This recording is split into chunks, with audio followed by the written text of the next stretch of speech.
Hello and welcome to another episode of Who Knew in the Moment, the podcast. I'm your host, Phil Friedrich, and today I'm honored to have Justin Carter with me.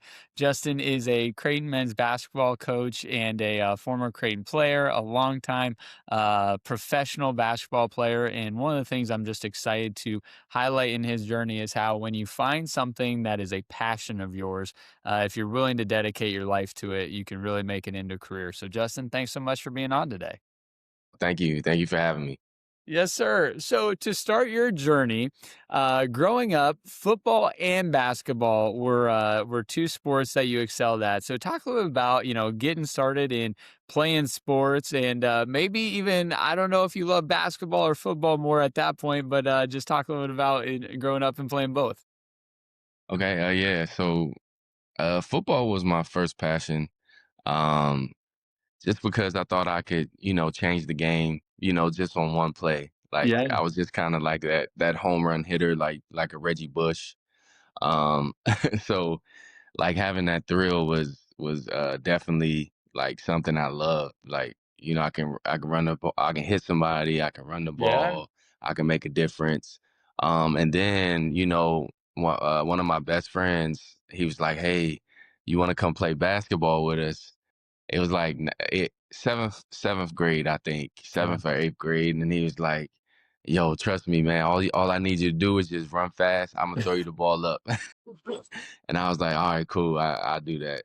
And then, you know, there it was just more of me being a role player mm, and helping the team win. yeah, So I think that was kind of one of the best things or one of my good things that I was like, "Hey, yeah, I could be a good teammate yeah, here in basketball." So once that happened, kind of fast forward to high school, I end up being like, all city, all state, in both. yeah, So it was just kind of like, wow, I excelled at both. But I never thought I could like figure out how to play Division 1 basketball. mm, So it's kind of like a whirlwind when I look back and like, hey, I've been playing football, love football, and boom, I just become a Division 1 basketball player. yeah. So Yeah. talk a little bit about that. I mean, to your point, you excelled at both. I mean, all state.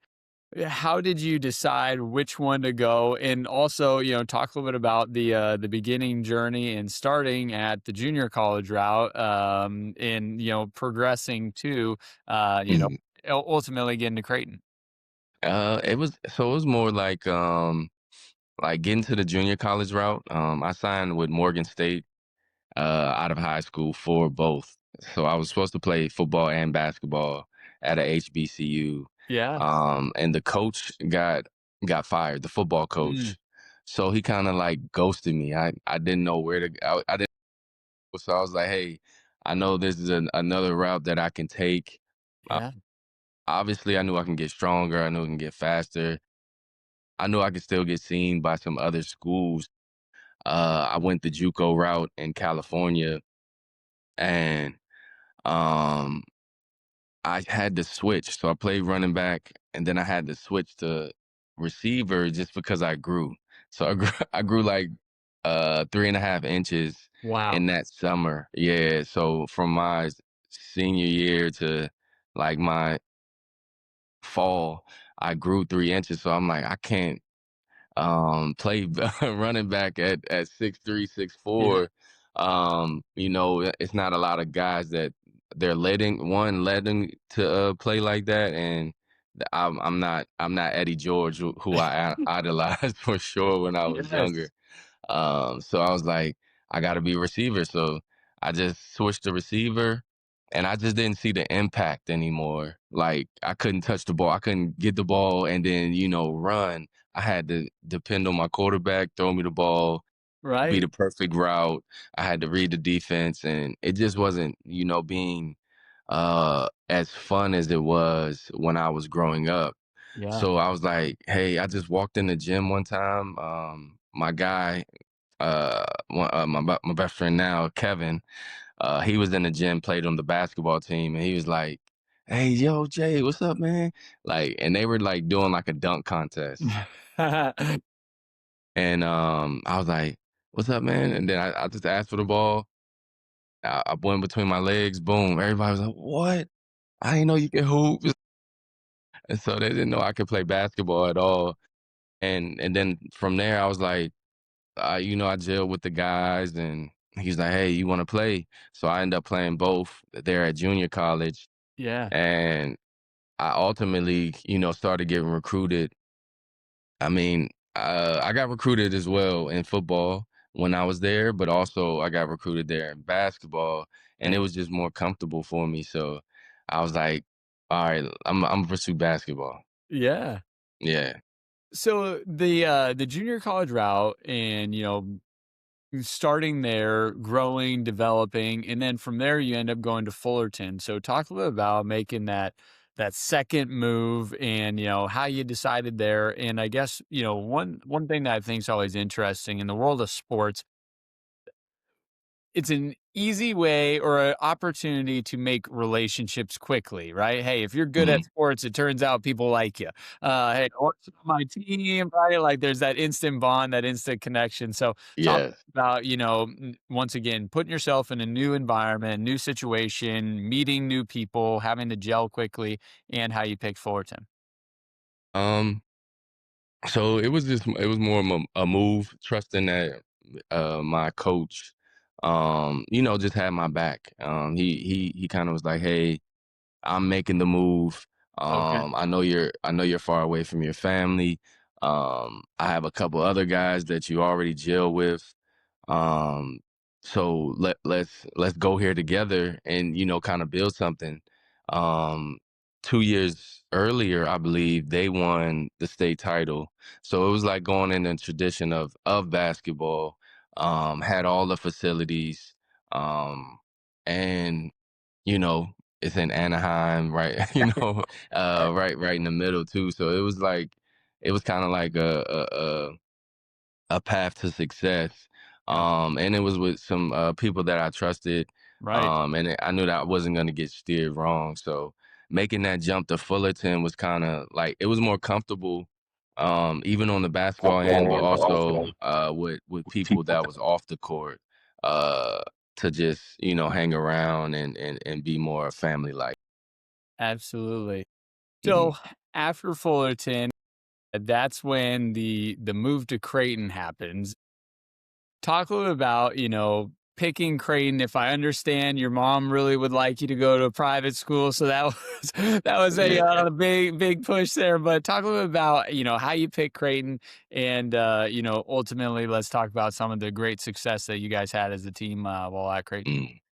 Mm. So more, yeah, they were one of I would say the only school that went and seen my mom. Mm, I told all the schools like, hey, my mom is gonna be a big piece of where I'm going. yeah, So if you guys can meet her or get us on campus, I think that would definitely make I would definitely make that decision. yeah, Obviously, she would if all of them would have went and seen her, it would have been harder.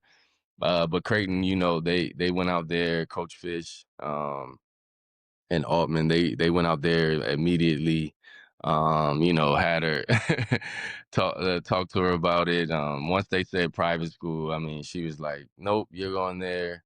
They're the only people that came and see me. It doesn't matter where it is." I'm like, "Mom, it's in Nebraska." She said, "I don't care if it's in." She always just said, "I don't care if it's in Timbuktu. You're going. You're gonna go." So that was just amazing that they showed that they were family oriented, yeah, and ever since being a Creighton basketball player, it's just such a family culture. That's why we get some of the kids that maybe not would never think they would come to Omaha. yep, And then they love it here just because of the culture. yeah, Um, and then, just leading up to it, I'm like, man, I'm coming to Omaha. Obviously I see the CHI, they take you all the way up there, do the video, and I was like, wow, I I haven't seen this many people they told me it got packed every night. I didn't believe it at first, and they was like, "Watch, the first game, run out the tunnel, and it's gonna be it's gonna be either white, blue, or everything you think of." And I was like, Right. "Man," and I seen the picture, um, and then getting on campus, it was just, I mean, one thing that also they told me is we're gonna play hard, like, and that was one of my things. If we're not able to play hard, that's kind of my same thing now. Like, hey, I think that takes away a lot of the things that can mess up on the court. They told me like, hey, that's one of our biggest things. We want to play hard. I think that kind of took the toll of coming to Creighton, and obviously, we had some success, Yeah. and I did as well. Absolutely. So talk a little bit about that. And once again, I don't know this to be true, but I would imagine, at your junior college at Fullerton, you were probably top dog on those teams. And then you come to Creighton and you're one of the top dogs, but you had some great talent, right? I mean, you got Pion Stinnett. I mean, a really Hmm. talented individual.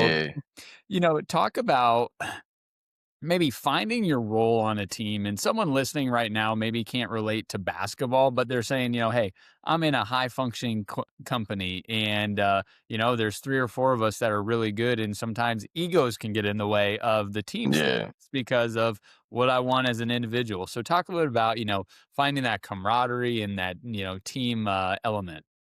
Yeah.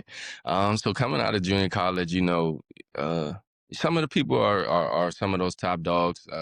I was a scorer, so I averaged 20 in junior college. So, I wanted to be somewhere I can obviously be close to that. Yep. But also, I was also a teammate as well. So, I knew I wasn't going to be able to score 20 a night. That just wasn't realistic. At that time, but I was going to be 15, 17, somewhere in there. And I got on campus. We had P. Allen, we had Booker Woodfox.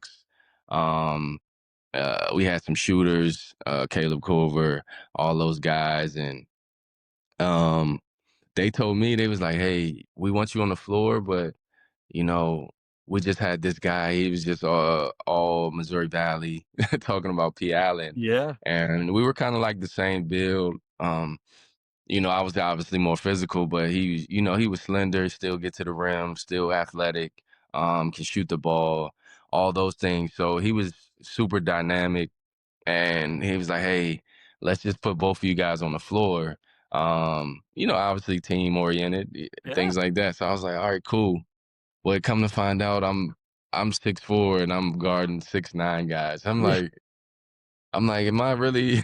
What am I? He was like, yeah, you're the four man, but you're just gonna have to battle. You're Yeah. athletic, so you're just gonna have to be on the floor. He's like, hey, do you want to play behind him or do you want to play at all?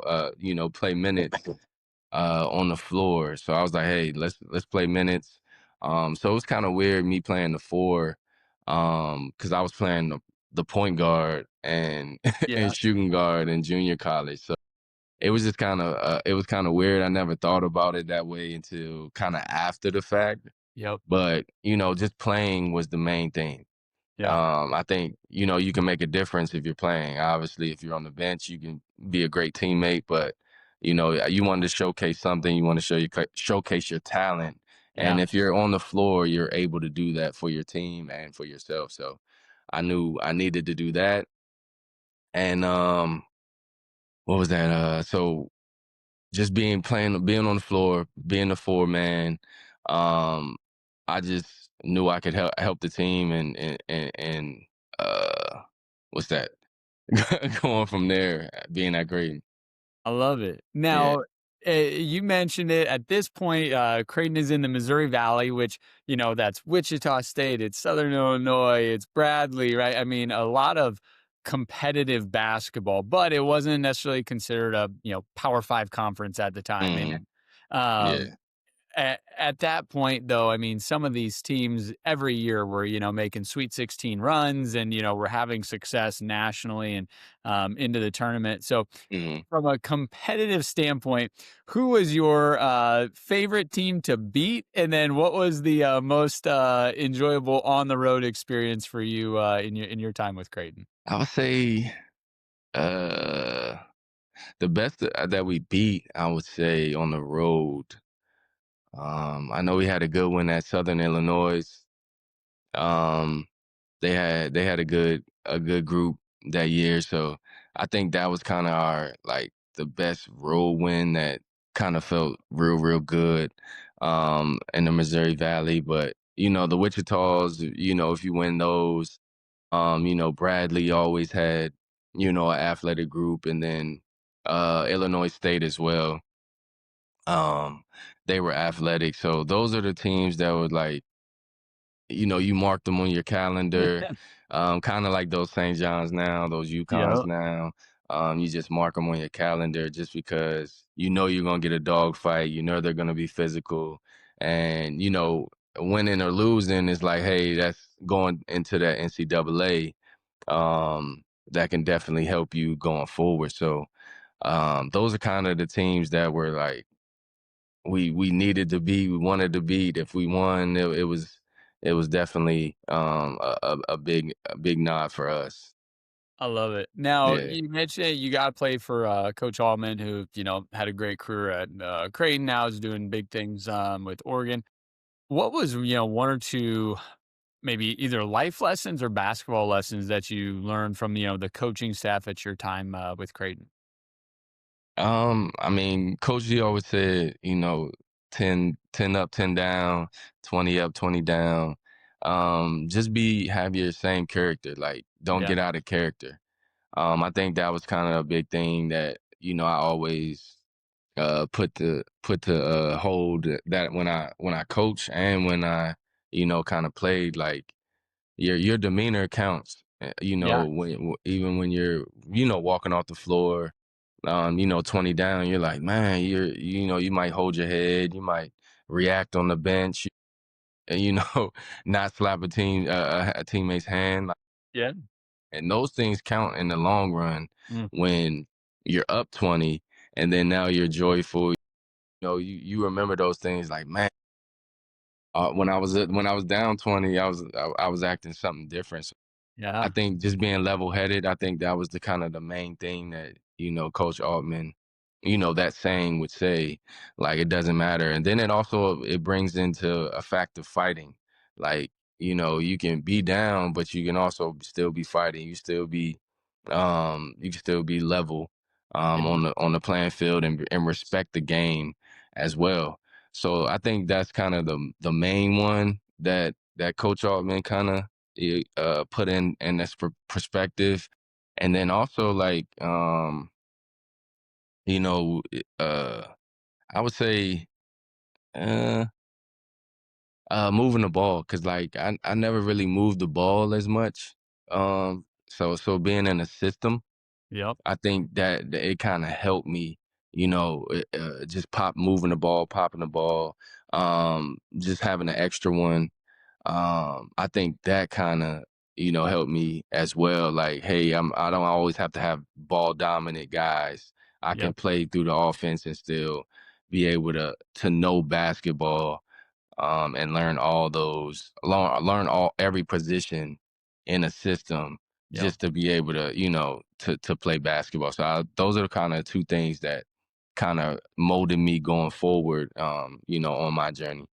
I love it. Now, every, person that plays basketball at your level, probably in the back of their head has this thought like, man, it would be great to go play in the NBA.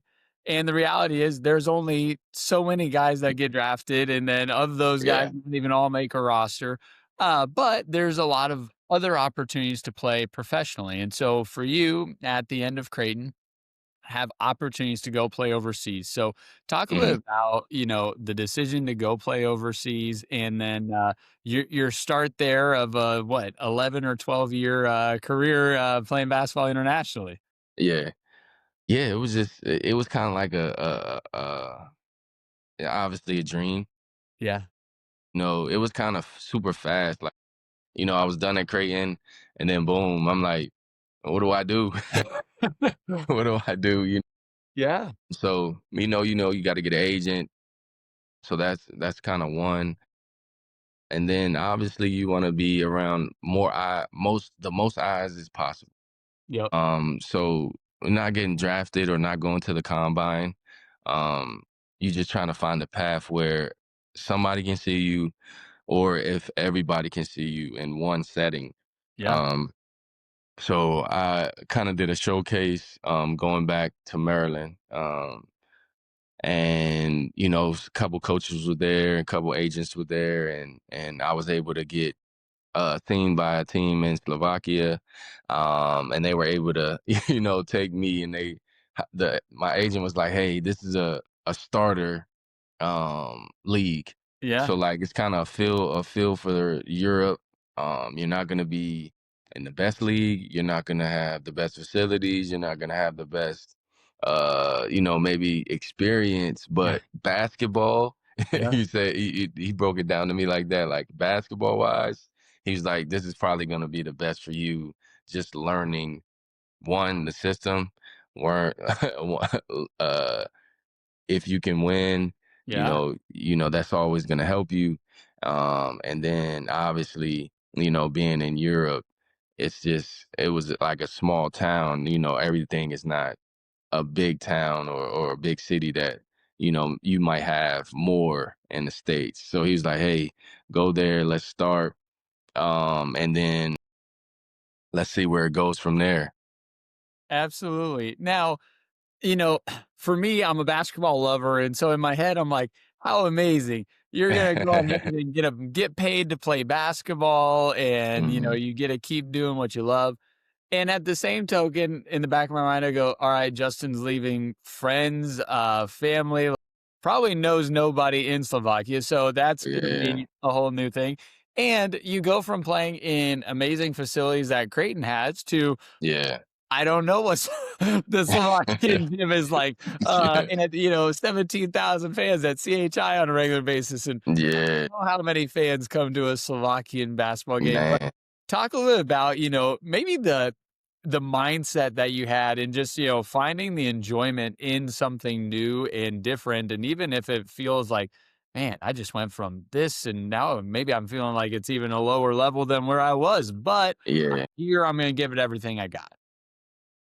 So I would say it was more of, coming back to loving the game of basketball, having the knowing that it's an experience that, somebody may never have, or I may never have again. So I just put my head down, made the best of it. Um, I walked in the gym, the floor was painted green and orange. It was like being in the back gym, Yeah. AAU. The one thing that I didn't know is like us practicing twice a day. Mm. I Yeah. think that was probably the one of the biggest culture shocks of basketball wise. Not language, not all those other things. It was just more of like practicing 2 times a day, like 4 days a week, and then playing one game. Like I'm like, man, like there's no way. And that was kind of the main thing. Like I don't know if I can do it. Like because it's practice, sleep, practice, and then practice, sleep, practice. Then again, and then at the end of the week, we play just this one game. And if you don't show out or you don't, come being able to, win or play good, it's like, man, I got to do these other these 8 practices again this week, just to try to shine on that Saturday. Now, I know, inside of the, basketball world, you mentioned, hey, the way or the style I played in maybe like high school and junior college was different than the way I played at Creighton. And I once again, I did not play overseas, but I've heard that international basketball is different than American basketball. And Mhm, so talk a little bit about, finding your groove, in the new style, because I'm sure that's a bit of a transition again, of all right, how does my skill set best help the team? Where do I fit in well, mhm. with this team? So it was more of like, it came back kinda to that system Yeah. again. Um, I had an older guy, his name was Dayan, and he was from Serbia, and he was like, "Hey, this is the mecca, like this is the mecca of basketball." And obviously, I never thought of Serbia being a mecca of basketball. Yeah. He started naming names like, when we was in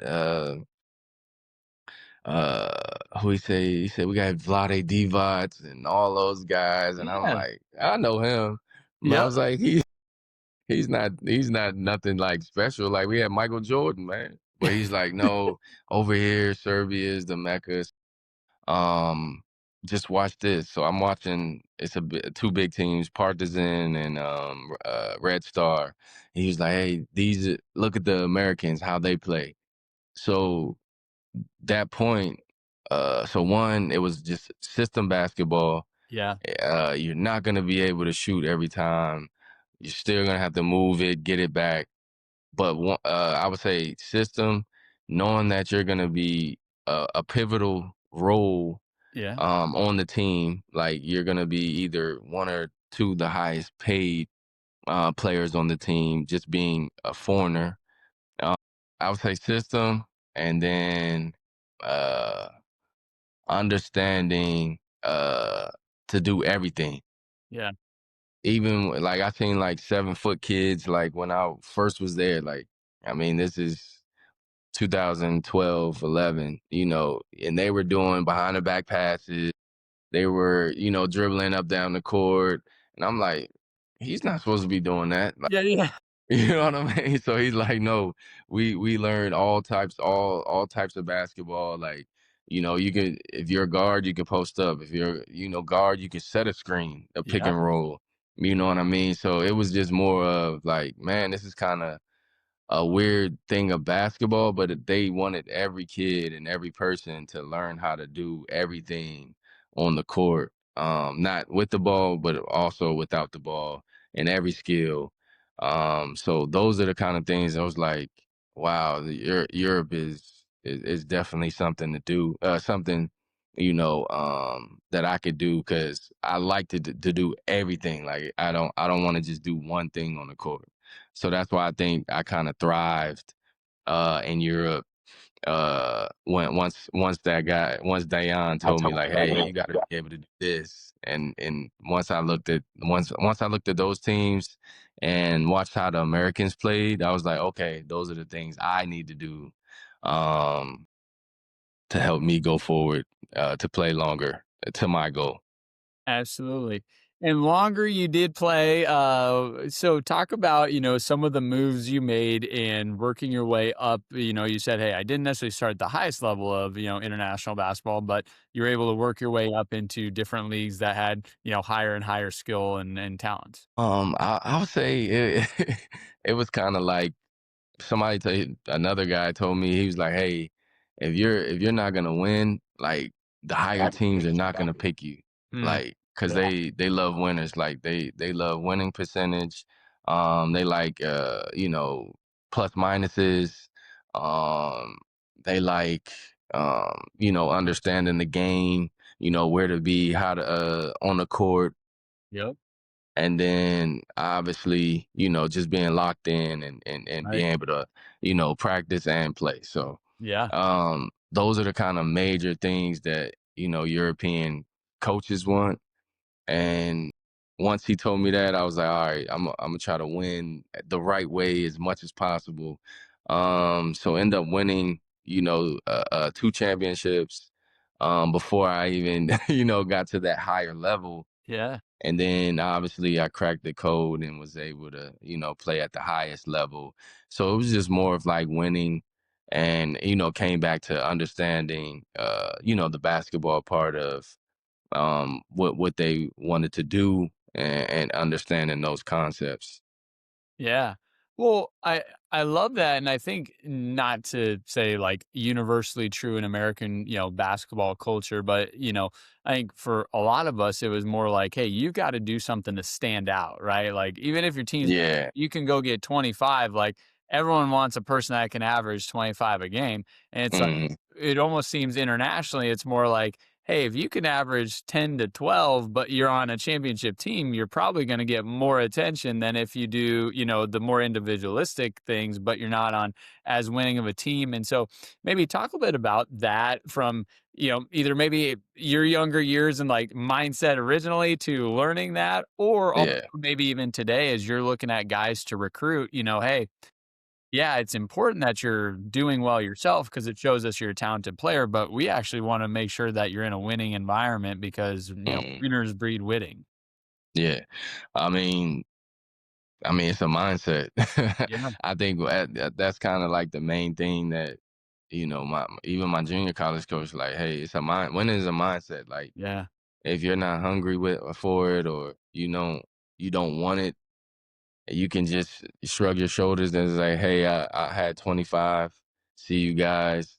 I know you guys like points, so but you lost. I think that's kind of you know something that I never really liked. So um I would say, putting in a perspective of, like, like I said, doing everything in your in your possible way to win. Like, and again, you're not gonna win all of them. Yep. Steph Curry loses, LeBron loses. Michael Jordan lost, other than the finals. Isaiah in the But finals because he's so. yeah, other than the finals. But it was just more of like, hey, doing everything or you wanted to be passionate about it, and winning is gonna entail everything, and doing everything to being able to win is the same kind of mold. And when I look at a player, or I tell a player like, hey, play hard, Yep. that's gonna be seen. Yep. Make the right play. Those are things that are gonna be seen, you know, even if it's not on film, but even if it's on live, even if you're down 20, even if you're up to, like, those are the things that it's just gonna take you to that next level, and like, hey, that guy's a winner. Like, it's not always about those 25 points or those 30 points that you need to do in AAU or anything like that. Like, if you can do everything, diving on the floor, rebounding, if you're missing shots, your body language, Yeah. like all those things, and count winning, I think, sky's the limit for a lot of players. Even, like, Division II players that go in the NBA, they're like, why is this guy sticking in the NBA? Yeah. I mean, he works hard. He probably puts his head down, probably does everything. Um, Obviously he has some type of skill. Yeah. So all those things are gonna be magnified if you play hard, learn the system, all those things. I love it. I love it. So, in your time at Creighton, you had a couple of injuries. And you were able to, kind of work your way through that, heal, be healthy. Was that anything that plagued you when you got overseas and, you're doing 2-a-day practices? I mean, you're practicing 11 times in a day, or in a week, sorry. What does that look like for you in your international journey? Was that anything that you had to overcome, any injuries over there? I had two procedures, being overseas. So I think that's kind of good for, a person playing 12 years overseas. But nothing kind of led up to, Creighton. But obviously, having a medical staff at Creighton, and then having somebody that barely speaks English doesn't want to take your ankles. Yep. um, you say your knee hurts, your back hurts. They look at you and they say, all right, let's put some cream on it. Like, so those are the things. It was just like, man, we don't have any like stem machines. Like, we don't have any, a massager or something like Yeah. that. So it was just kind of like culture shock of, having a whole staff of, whatever it is, ice bath, cold, warm tub or anything like that, to having just one person for a whole team that barely speaks English, barely wants to do anything. And if I had any type of injury, I'm like, man, who do I go to? So I I started reaching up to Ben. I'm like, hey Ben, like, hey, what if I feel a little twist right here, and it aches here. Like I text Ben a couple times, like, hey, uh, is this normal? Is Yeah. this supposed to swell up like that? So it was a couple times that I had to reach out back at, yeah, at the medical staff at Creighton. Oh, that's amazing. So, Yeah. as you're playing overseas, you also have a personal life. So, talk about, kind of how those two worlds, come together, moving countries and, different areas, but also maintaining, family relationships. Oh man, it was amazing. Now looking back at it, like, me having 5 kids, wife, all those things, like it was just kind of, it was super fast at the time. Obviously, you look back and you're like 13 years, 14 Yeah. years, we're not back over there. So it was just kind of, one, them being able to see a different culture, being in a different culture, my kids being able to say they went to school in France, and Yeah. they were learning French from somebody that was, you know what I mean? Yeah. Just being able to see every type of culture, I would say. I think that was pretty cool. And then, you know, seeing the world with the people you love, I think, that's something that not a lot of people can say. So those are the kind of things that, like, I'm definitely like, wow. We went to the Eiffel Tower, we went to the Louvre together. Like, Yeah. we were on a a dirt road together, seeing mules in Turkey. You know what I mean? It was just kind of, it's like, going to see Ephesus, from the, out of the Bible, like seeing those things like Yeah. in person, and everything, everybody is able to see it. Going to the Dead Sea, everybody's floating in the water. Like, you know what I mean? Like, those are the things that, a lot of people put on their, on their books, and, some of them never scratch it off. So I think those are the kind of things like, wow, we're able to do that and have memories. I love it. Yeah. So, as the, international overseas basketball is, taking its journey, you have successful career there. At some point, everyone realizes, well, I'm not going to play professionally for forever. And so there's going to be, a next phase. So talk a little about, you know, coming to that point in time of deciding, all right, it's time to transition out of playing and going into what's next. Oh man, I think a lot of people should set goals. I set my goal to be 10 years. So after my ninth year, I was kind of like, hey, I know I'm gonna play 10. Yeah. I know I'm on a path to, like, hey, when I can make my career end, if that makes sense. Like, Yep. it's not like basketball is pushing me out or my body is not good enough. Yeah. I can say, hey, I'm walking away from the game of basketball, and it's on my terms. Those are kind of the two things. I was like, hey, 10 years, and I want to be able to set my terms to, lead the game of basketball. Yeah. So after that ninth year, I sat down, I was like, hey, what does it look like of, me being a banker, or me being, Yeah. so I was like, I really want to give back. I want to give all my knowledge to, kids that either, need it, want it, have it, Yeah. all those things. So I just wanted to be able to, give my knowledge back. I was like, how is that best? And I was like, hey, do I want to train? Do I want to be a mentor? Do I want to, coach kids? Which level? So I just kind of put it all in roll it all down, put it in the fruition for my family. And was like, and I just kind of came up with, one, trying to train kids, see if I like it, see if they can understand what I'm saying, understand, Right. reciprocate what I'm what I'm putting out, and then see if I was able to do it.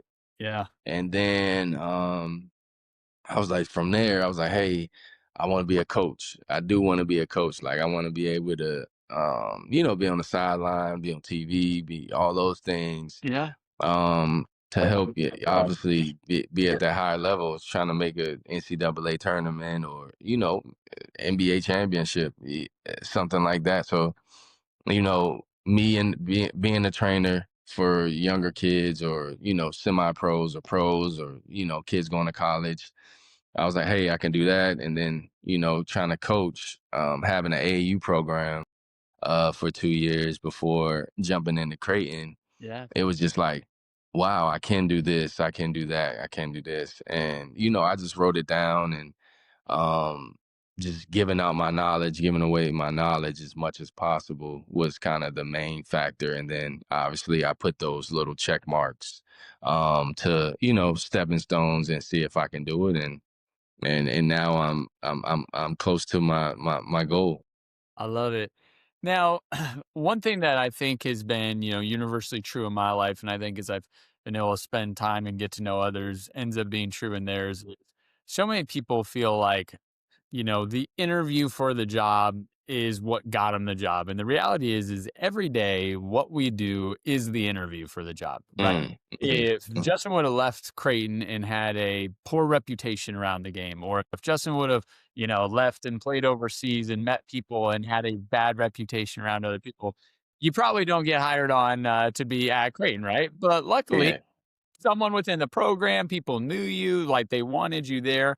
And so, yes, you had to do the interview. And yes, Coach McDermott, who you did not play for, had to say, "All right, yeah, we want Justin." But it's kind of that reality of like, it wasn't necessarily the interview, it was the body of work that Justin has done in his life to Mhm. get to where he's at. So, talk a little bit about that for you as decided to, see what other doors are open and, Creighton being, your alma mater, Yeah, opportunity there. yeah.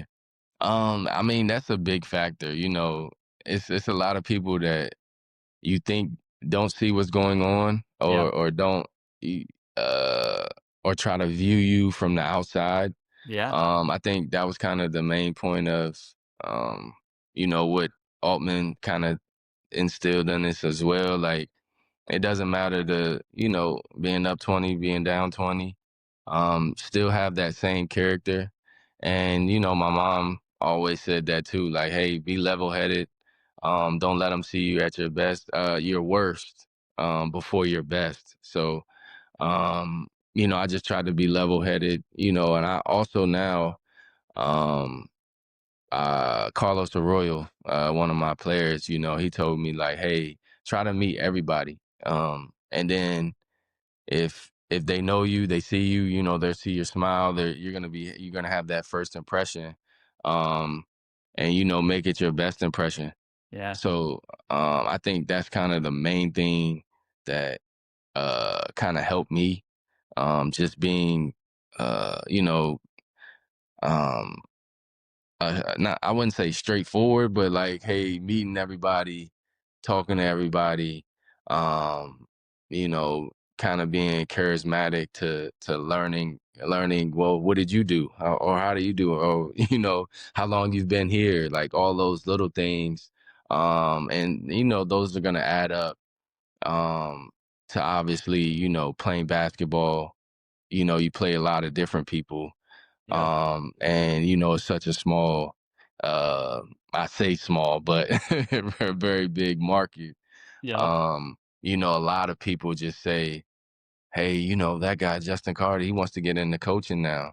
And you're like, oh man, he was a great guy, played hard. I Yeah. think he can translate what I want my kids to translate.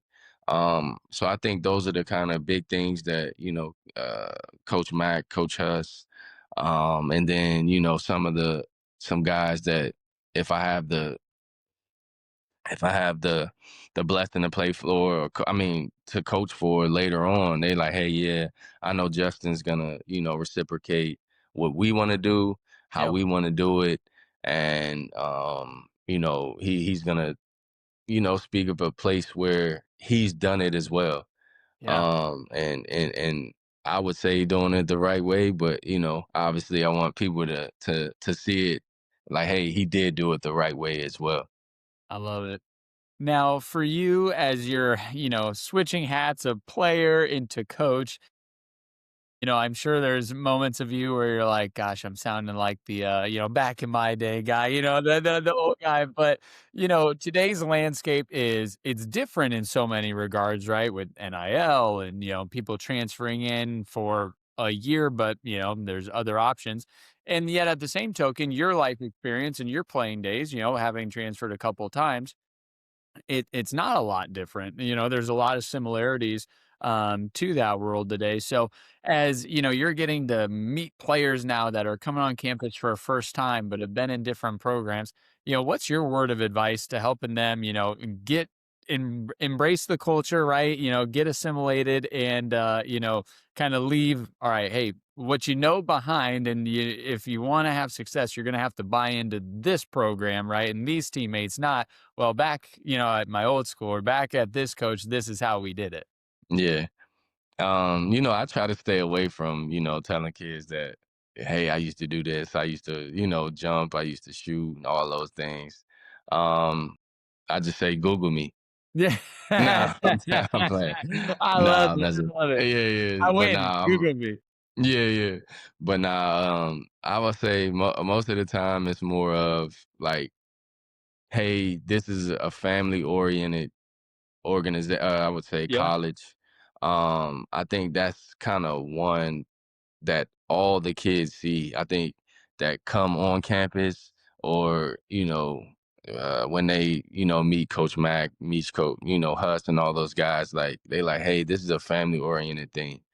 So I think taking that account, they know they're gonna be able to get uh some of the best coaching, Yeah. some of the best facilities, all those little things that's gonna add up too as well.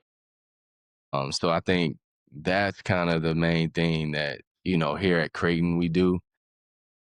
Me as being, a junior college guy, me being, overseas guy, Yeah. I see them and I'm like, hey man, we gotta get in the gym, we gotta get to do some extra work. Like, you know what I mean? Like, you just can't be, hey, I got the NIL. Right. Hey, I already, we just won the game, just those little things like that. I'm like, nah, we still got to have our foot on the pedal. Yeah.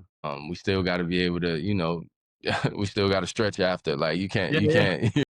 So it's just little things like that where I take an account of, me being at junior college. You got to stay hungry. You got to, you like, what's next? Yeah. Like kind of mentality. We can't just be, like we can't be sitting how we sat, at 5 o'clock on Thanksgiving. We can't be Yeah. just sitting back. We gotta be starving. We gotta be looking for something. And if we accomplish something, go to that next goal. I think that's kind of the main thing how I envision or try to reciprocate to the kids. Like, hey, like we still have to be able to work, even though we got the NIL, we got, Yeah. we're winning some games and things like that. I love it. Now, getting to coach with, Coach McDermott, who once again has been just an amazing coach for his whole career, but, especially gotten a lot of notoriety as he's been with Creighton.